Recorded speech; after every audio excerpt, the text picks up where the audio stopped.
राधे राधे। मेरे चैनल में आप सभी का स्वागत है।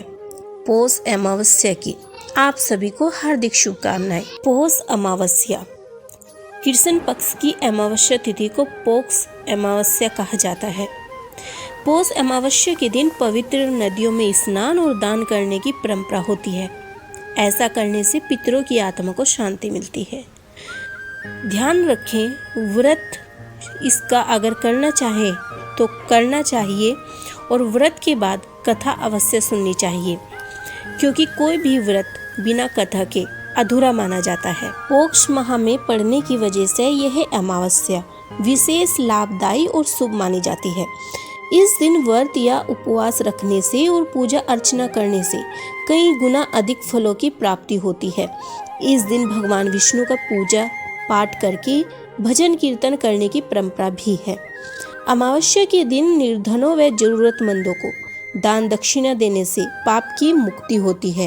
इस दिन स्नान दान करने से पितरों पर आए संकट दूर हो जाते हैं और उन्हें मोक्ष की प्राप्ति होती है। शास्त्रों में पौष का महीना सूर्य और पितरों की पूजा के लिए बहुत खास माना गया है।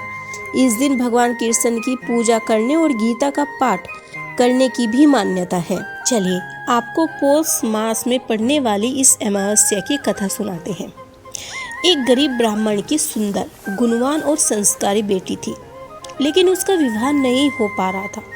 एक दिन गरीब ब्राह्मण के घर पर एक साधु आए और उनकी सेवा से प्रसन्न होकर आशीर्वाद दिया। फिर उन साधुओं ने उस कन्या को विवाह के लिए उपाय बताते हुए कहा कि यहाँ से कुछ दूरी पर एक परिवार रहता है। यदि यह रोज जाकर उसकी पत्नी की सेवा करे तो इसके विवाह में आ रही अड़चनें दूर हो जाएंगी। अगले दिन सुबह उठकर कन्या उनके घर जाकर साफ सफाई कर अपने घर वापस लौटती है। उस घर में रहने वाली स्त्री यह देखकर हैरान हो जाती है कि कौन उसके जागने से पहले घर सफाई करके चला जाता है। कुछ दिन बाद स्त्री ने ब्राह्मण की पुत्री को ऐसा करते हुए देख लिया और पूछने लगी कि आप कौन हैं।